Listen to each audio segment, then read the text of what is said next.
his point? His point was precisely, don't idealize us. You are patronizing us by making us this politically correct, pure people who are holistic, blah, blah, blah. No, please, we can also be evil, we can also be horrible, and so on and so on. You see, intelligent Native Americans are terribly sensitive against this, against the oppressive other side of this politically correct way of Native Americans have some ancient wisdom, holistic approach.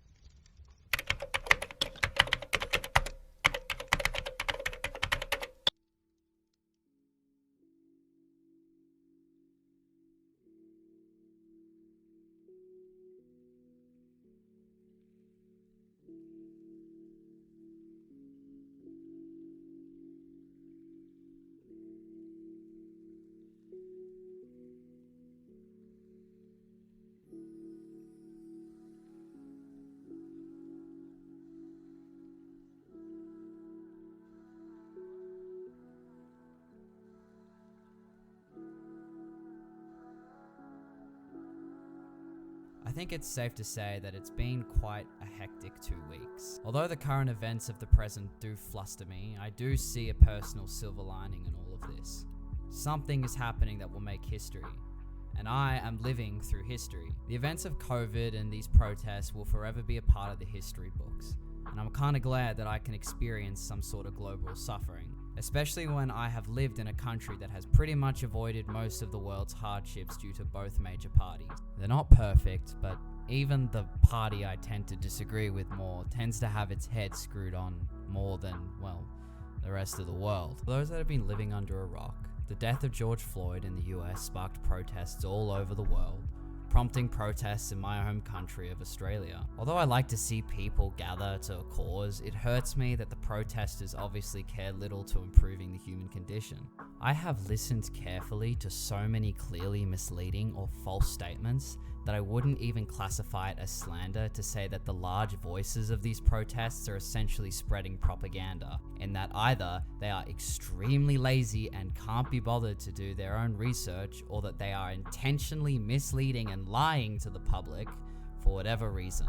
Either way, it is seriously highlighting a major issue within the Western world's individualist identity, in that individualism is a breeding ground for virtue signaling idiots. People are able to pretend they care deeply about topics, and they often refuse to do proper research into in order to improve their own social standard. And it's pretty obvious that the prevalence of social media in the modern era has definitely acted as a catalyst for this. It just is deeply saddening to see, the obvious flaws within my own society, and that it just angers me that people only care about, political change and improving the human condition only when it has direct benefit to themselves.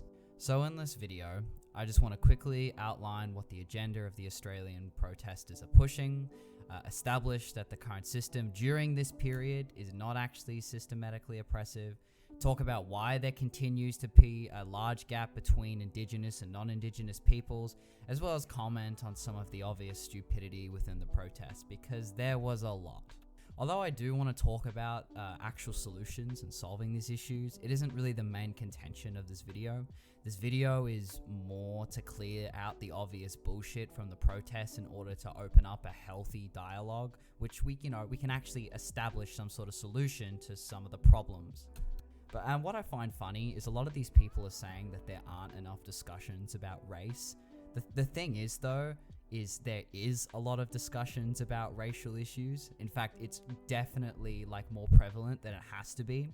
The only issue is when people talk about a healthy dialogue, they mean a dialogue with only them. So anyone that has any opposition to what they believe is automatically incorrect and a racist, and they don't actually want to have a healthy dialogue. They just want to get their agenda pushed through. But before I jump into it, I just want to reiterate the context of the introduction. Currently, I do see racism with Australia, but the large portion of it doesn't come from the alt-right morons protesting in Melbourne at the moment. Most of it actually comes from the protesters, in that they are unable to see the evils within Indigenous history and culture.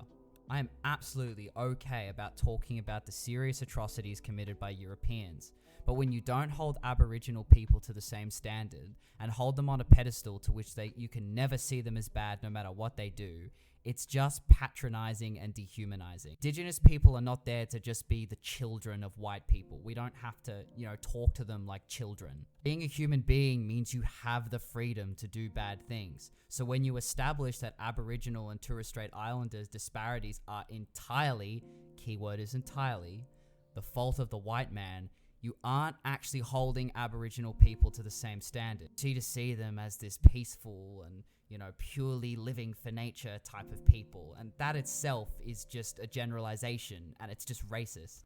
Lastly, I know that they're connected, but I'm gonna try and stay out of the US situation for now. I just want to talk about the issues within Australia, and maybe I'll do another video talking about the US. There's a lot more data on that and a lot more analysis. That video would be a lot bigger.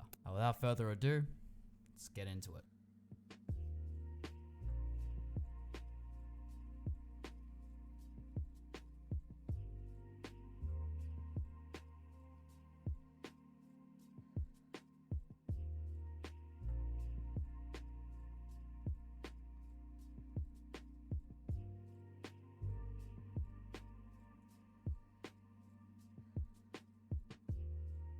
Now, this controversy actually has a little bit of history to it, and I will admit that this was more of a mental footnote in my head rather than something I had extensive knowledge on, but I now have read into it a little bit further and found that clearly none of these activists read into it either. Anyway, let's jump into the history.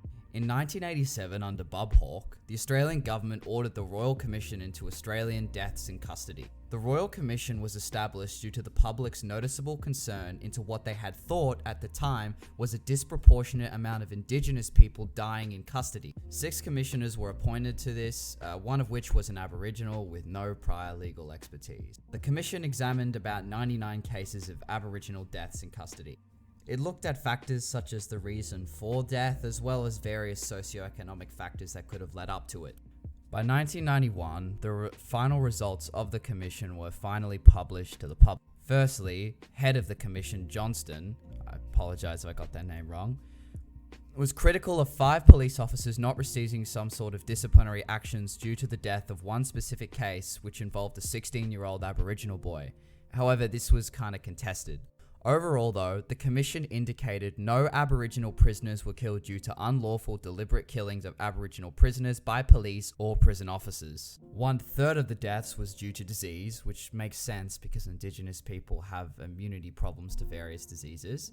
30 were self-inflicted hangings, 23 were caused by external trauma, and 9 were associated with substance abuse. In regards to socioeconomic factors such as abuse, neglect, and yes, they included racism, it found that there was no common factor. However, there were some vague indicators, very vague indicators, that their Aboriginality had been somewhat related to the reason they had been in custody as well as the reason of death. Overall though, and here's the big one that activists just don't seem to, I don't understand if they just brush over it or if they just didn't read it, but here's the big one.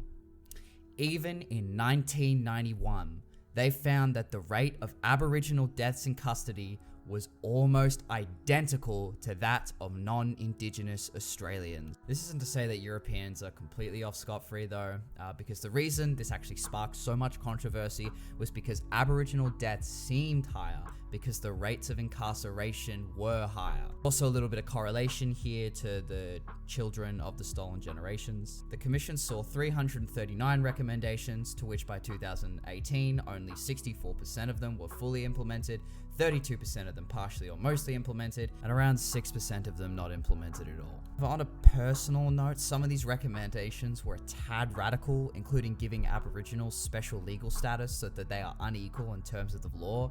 In other words, right, if you commit a crime, you're more likely to go to jail than, say, an Aboriginal that committed the exact same crime, which is just racism.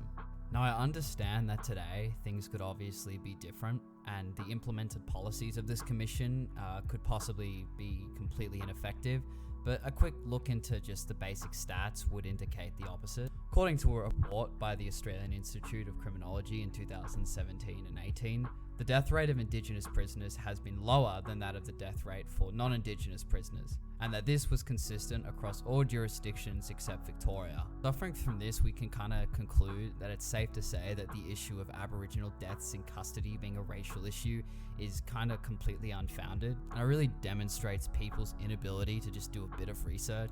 But I do understand why people think this. Like, the idea that racism is a serious issue is kind of an echo chamber within the world at the moment.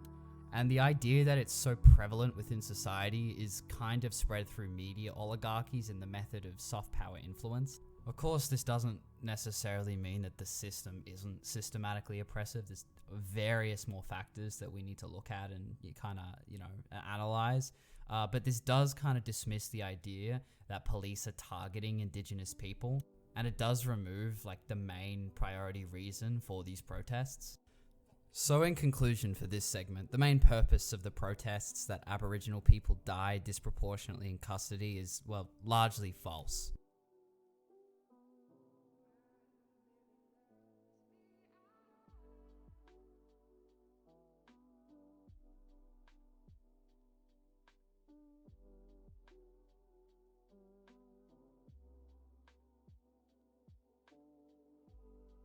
Look, it's relatively obvious that there is a gap between Indigenous and non-Indigenous Australians, but I don't even think the craziest of right-wing lunatics believes this isn't true. What is disputed is the root cause of all of this and how we exactly go about fixing this. As of today, this is essentially how people see the problem. The primary cause is racism. Now, systematic racism can come in the form of denying Aboriginal people employment of their race to imprisoning them due to the colour of their skin. There's lots of different models here, but in order to get my point across, I'm just going to talk about one. A more realistic model of the whole picture essentially would paint racist forces acting as a catalyst at multiple points in this graphic. But for explanation's sake, we're just going to have a single racist force, just because it's graphically much easier to express. So for this, the assumption is that police institutions are racist. So here's how the cycle goes. Racist law enforcement imprisons Indigenous people, causing Indigenous people to be unable to provide income and look after their Indigenous children,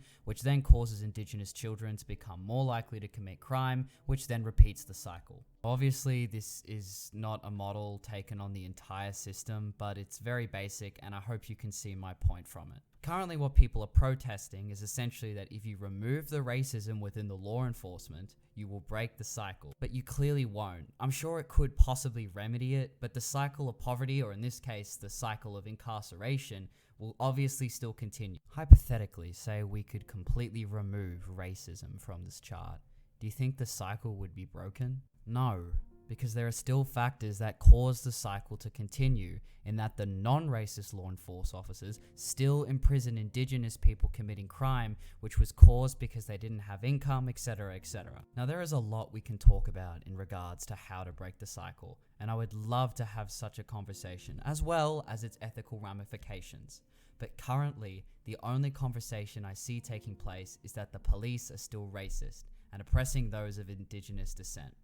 So in other words, for years now, we've still only been talking about one single factor, racism, instead of talking about how we can actually, in a pragmatic manner, help these communities. Now, gauging how racist law enforcement is in Australia is quite difficult, because our small population size means that there isn't a whole lot of people doing research to obtain such data. But here is something to think about. I think it's reasonably intuitive and safe to say that everyone thinks that racism, since 1991, has decreased. Yet, if racism was the primary factor for Indigenous issues, then the incarceration rate should hypothetically decrease. But it didn't, just the opposite. In fact, it increased faster than the rate of incarceration of non-Indigenous people. Just let that settle in for a little bit. But I digress. This isn't exactly concrete evidence that the system isn't systematically oppressive. The issue is, though, how do you measure racism? Because currently the narrative is this. Systematic racism is the primary reason why Aboriginals and Europeans have disparity. How do you know?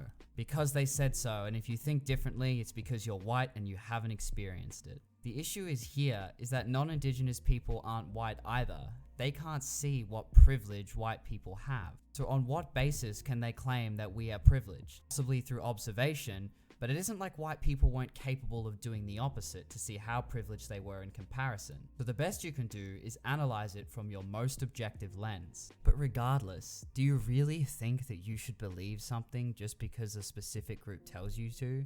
Don't you want some sort of evidence?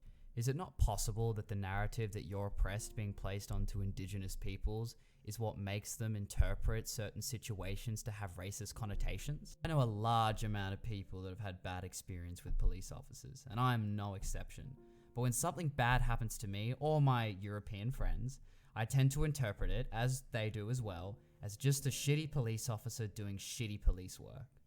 But if I weren't white, do you think it is possible that I would interpret that differently? Possibly that there was an element of racial generalizations placed onto me? Furthermore, here's an analogy that questions this idea that white people can never understand racism. I know crack cocaine is bad, but I have never tried crack cocaine. I have never experienced what it feels like to be under the influence of cocaine. If I experience crack cocaine, I am sure I will experience something good, as I have been informed it is one of the, quote, best feelings ever, end quote. But I still know it's bad. Why? Because I have read the data associated with it. I understand the biological implications of addictions and the serious long-term effects that it will have on my reward system. And I did it through research, not necessarily experiencing it. The same can be said about racism. How do we best understand it exists? Through data and research. Why do Aboriginals perform worse in school? Why do they have a higher rate of incarceration? Why do they often live in poverty? Why do they have higher levels of domestic violence? This is the quote-unquote evidence for racism. And I'm sure many people already understood this. But again, things aren't that simple. It's too simplistic to just look at a racial disparity and conclude racism. You need to try and adjust for other factors. Let's bring it back to the circular model we had earlier. When we remove racism, why does the cycle continue? Because there is another factor that is causing the cycle to continue. That is, the child didn't have his parents around because they were in prison, he wasn't raised properly, so he too became a criminal. At this current point, I don't want to really talk about if racism started the cycle in the first place. I'll address that later, but as of now, I just want you to look at this. Possibly consider the following. Is screaming racism equals bad honestly alone going to close the gap? Because from what we have just learned, it isn't exactly going to end this cycle. And two, could you not possibly consider that there are other factors to which why these disparities exist? In the hypothetical that we just put forward, law enforcement officers are no longer racist, but the cycle still continues because there is another factor. I want to introduce you to Jacinda Price, who's the Indigenous lady being called out to be a traitor to our own kind at the start of the video. Now, she is a part of a libertarian think tank, but don't let that fool you.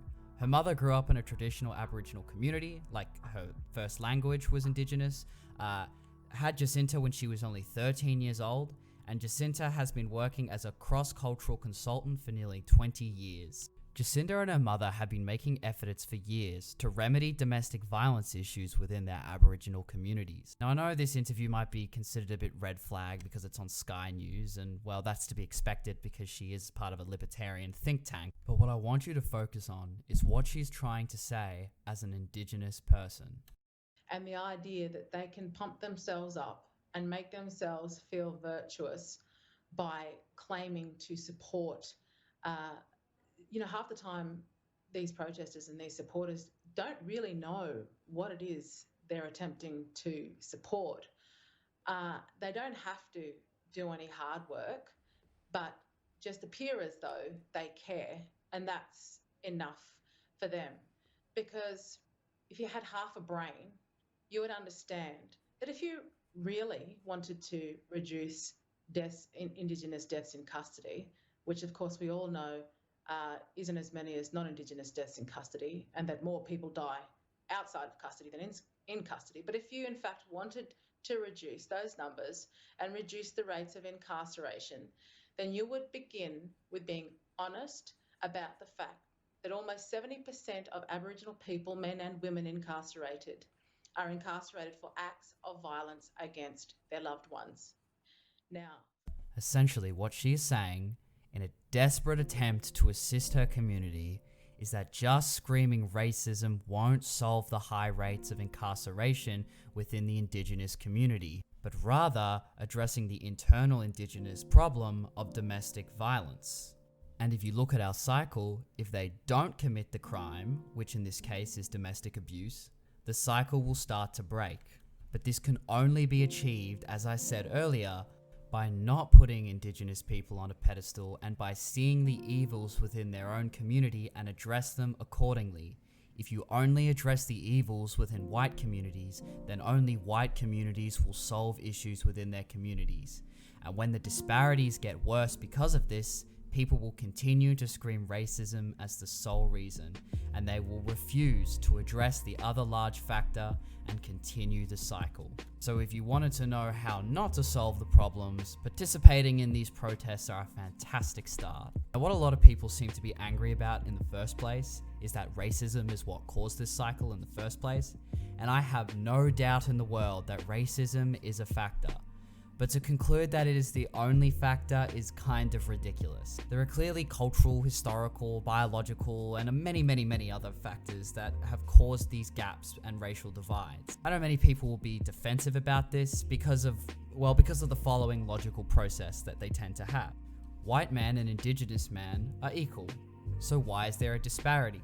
It must be because someone has disrupted the balance. No one would disadvantage themselves, so someone else must have done it.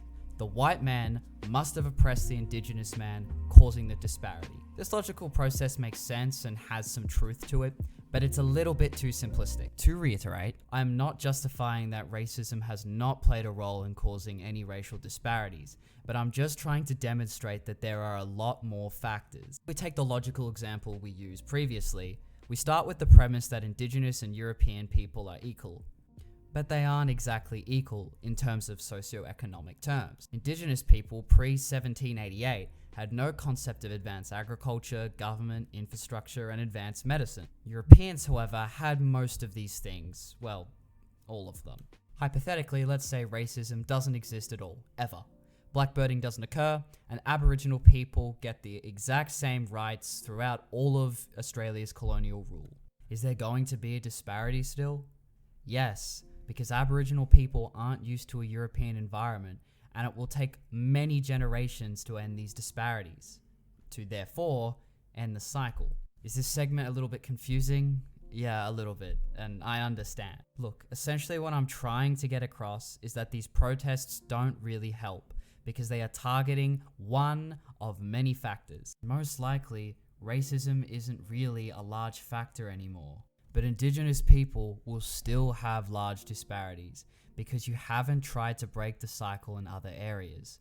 But then you continue to suggest that the evidence that racism is systematically an issue are the disparities that you are unable to end. Now, how do we solve the problem then? I don't exactly want to get into this because it would require large analysis done by professionals over years. It requires a lot of data. But I want to quickly establish an ethical problem. People keep pointing to racial disparities, but they do this with European standards. Essentially, what you are arguing is racism exists because Indigenous people don't meet white standards. Now, to my mind, they're not really white standards because I like to think that European standards tend to be fairly objective, things like life expectancy and, well, income. But the principle stands. In order to have Indigenous people end these disparities, it means you would need them to act more, well, European. So let's take the income problem. How do we end the economic divide? Well, we could do this by forcefully encouraging education into these communities, as well as forcefully put them in jobs, etc. In other words, affirmative action. But when you do this, you start to erode their cultural identity, because they are no longer engaging with Indigenous customs and practices as much, but rather are operating the same as a European. Remember, the biggest effort to do this was probably one of Australia's biggest shames, the stolen generations. That's right, the road of evil is paved with good intentions. This erodes their cultural heritage and identity, causing the ethical problem. And at this point, I need you to ask yourself, do you prioritizing closing the gap, Or do you wish for Indigenous people to live their traditional hunter-gatherer lives? Or possibly somewhere in the middle? Because ending the gap completely means that you erode their cultural identity. And as for this question, I will allow you to decide what you believe to be the most moral outcome.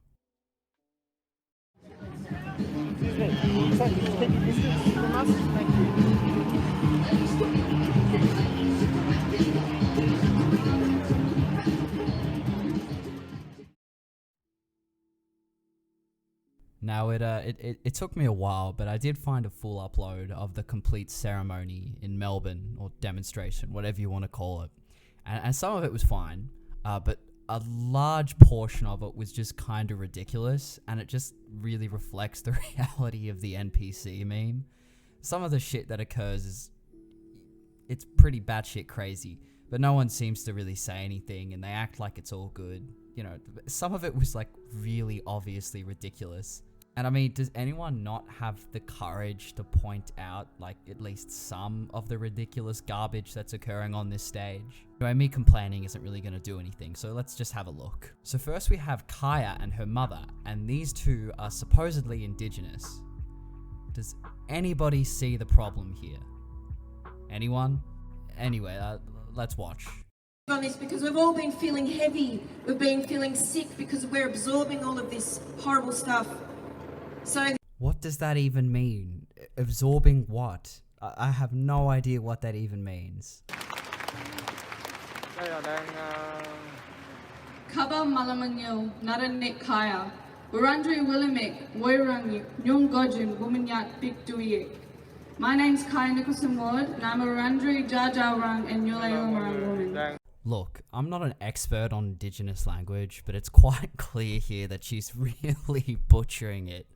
She clearly only cares about Indigenous language when she needs to pretend like she cares. I know I'm assuming this, but it's pretty obvious from the fact that she was obviously butchering that she just doesn't care. And look, she's not Indigenous. I'm sure she has some kind of Indigenous heritage, but at most, it's 1/16th. And either way, you know, you can identify as biracial, but you can't identify as purely Indigenous. You're clearly not Indigenous. Anyway, let me paint a picture here of how, you know, selfish and shitty these people are. So they believe that the system is oppressive, but clearly the system doesn't recognize them as Indigenous. Clearly. Meaning that the system treats them the exact same way as everyone else. So what she is essentially doing here is exploiting the quote-unquote suffering of Indigenous people for her own social gain. Is this like not blatantly obvious to people? Are Indigenous people not like ridiculously mad? She's obviously, at least like the vast majority of her blood, she's European. At most she can say she's biracial. But just by looking at, you know, her phenotypical traits, she's clearly European. I'm sorry, Kaya, but what you're doing is exploiting the suffering of others for your own personal gain. Does this remind you of something else? It's the same story on different soil. We are dealing with the same racism here, and Australia needs to talk about it, especially in schools. This can be done by teaching Australia's true history from our perspective. First of all, it is taught in school. Second of all, Indigenous people didn't have an accurate method of recording their history. Third of all, the purpose of education is to prepare you for either the workforce or university. It is not to politically brainwash you. Do you agree that Adolf Hitler's policies in Germany to institute National Socialism into the education system was a good idea? No. Because it was politically solidifying his own power. School should be politically impartial so that people can grow up with an open mind. You only want it taught in educational institutions because it politically advances your agenda. But if you honestly deny the fact that racism or Indigenous problems or Indigenous history isn't absolutely shoved down our throats in both public and private education, you must have been sleeping in every class. Especially how Australia was built and how my people almost got wiped out. Just for Australia to be built, we were almost wiped out. Yes, from disease, please don't portray it as if the British settlers just ran off the boats with guns and started murdering the indigenous population to start building Australia up. One of the very first things Governor Phillip did was make it illegal to kill indigenous people. I'm not trying to say that the British settlers were completely innocent in everything they did, but please don't distort reality to make it sound worse than it actually was. There has been around 432 Aboriginal deaths in custody since 1991. None of the police have been charged for those deaths. That's probably because those deaths had nothing to do with the police officers' actions. You don't convict police officers just because someone dies in prison. You convict them if they're solely or directly responsible. Where she goes on to say we should be supporting Black Lives Matter always, not just when it's trendy, which is ironic because she's clearly doing it because it's always been trendy. But I think I'm done with her. What she said wasn't stupid, like ridiculous, right? But it was just the fact that she was coming across as someone indigenous when she clearly wasn't indigenous. But anyway, let's move on. Great turnout, people. And this is what it's about. It's about people power. Okay, so this is Uncle Ray Thomas. Now, I don't want to joke around too much about this because he is talking about the death of a loved one, which I presume is his son. The thing is, though, is he does exploit it to lie about what happened and says some things that just aren't true. I'll let you see for yourself. The gentle giant, Ray was our gentle giant. He was 6'7" too. A big, caring man, very protective of his family, especially all his girl cousins and sister girls in the community. Very, very protective. Sadly, we lost him in 2017. Before Sister Tanya, and there was a police pursuit because he was driving an unregistered car. That's not a crime. There's no crime committed. But this is what they do. This is what they do. Right, so first of all, I want to establish that this is a crime. You're not legally allowed to, in Victoria, to drive an unregistered vehicle unless you have a permit. This permit cannot just be used for everyday use. You have to have a good reason, and it has to be confirmed by Vic Roads. Raymond was at the grocery store, which probably wouldn't have been permitted as an excuse to drive an unregistered vehicle. Now, I don't want to joke about this, and I mean this with the best intentions, because this is some emotional territory. But essentially, Raymond, or Ray, was followed by the police because they had found he was driving an unregistered vehicle. The police picked up on this, to which within 21 seconds of when they had called that they were starting their pursuit, Raymond had reached the speed of 157 kilometers an hour and veered onto the wrong side of the road, lost control of his Commodore and swung back in an effort to avoid an oncoming car. Within 21 seconds, the police had reported that he was dead. Police mobile data did suggest that the police were speeding too, but the accuracy of the mobile phone speeds is not considered to be extremely accurate. Either way, the court ruled that there was no evidence that the police had any method of identifying Raymond's race or identity. In fact, they ruled it wasn't possible at all, making this not a racial issue. Tragic, yes, but this isn't really an issue to do with race. I think it's called the Citizen Instigated Referendum. It's in the Constitution, I believe, and you only need 100,000 signatories. So if everybody here today goes online and you find that and you sign it, and we can instigate a referendum to take these treasonous traitors to court in their own system. So go home, not today, do your homework, do the research, find out about it. I think at present there's apparently 70,000, 80,000 people that have signed that petition. You only need 100,000. I couldn't find the exact petition he was referring to, but the piece of legislation he's talking about is the Citizen-Initiated Referendum Bill. He gets a minor detail wrong because you need 1% of the Australian population to sign it, which would be 250,000 signatures, but this really isn't the issue I have. It's more that he thinks that he can referendum someone to court, because you can't referendum someone to court. The purpose of a referendum is to make edits to the Australian Constitution. You don't need a referendum to take someone to court. I admire his desire for change, but this isn't really a scenario like Eddie Mabo. It's been happening since, you know... Yeah, I understand that, but the problem is that statistically, actually, white people are killed at a higher rate by police, in police custody, unarmed white people. More unarmed white people. Yeah, where are you getting that from? TR News. What is that? Yeah, no. Are you arguing with the statistic, or you just don't like it? I think you need to talk to people of colour and get their voices. I'm a person of colour. Anyway, so TR News, not a super trustworthy source in terms of news, because they are a libertarian think tank, and they've said some pretty dodgy things on climate change, right? But what he's essentially doing is he's going through to some protesters and pretty much trying to expose how little they actually know or have looked into the topic. I'm just gonna let it play for the remainder of the video. The link to the full video will be in the description below, but I just want to quickly establish this because he makes this really good point. So Justine Damon is essentially an Australian who was in the United States at the time, and she was a white woman shot by a black police officer. Anyway, justice was served and he was convicted of third-degree murder. But the point he's trying to get across here is, why the hell are people so angry about George Floyd and they're not angry about Justine Damon? The point here being made is essentially that people don't care if an Australian dies, they only care if a black Australian dies. If a black person murders a white person, no one cares. But if a white person murders a black person, everyone cares. It wasn't like this wasn't in the media, because it was. And the Australian government made statements to try and get more information about this case. And what's funny about this is this case was also in Minneapolis by the exact same police department as the incident of George Floyd. Anyway, enjoy. In America, aren't by black on black crime or by black people, it's actually by police officers or just white people.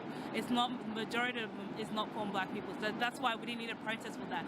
And I love my black brothers Yeah, and sisters, yeah, yeah. but that's actually false. That's not true. Have you heard of someone called Justine Damon?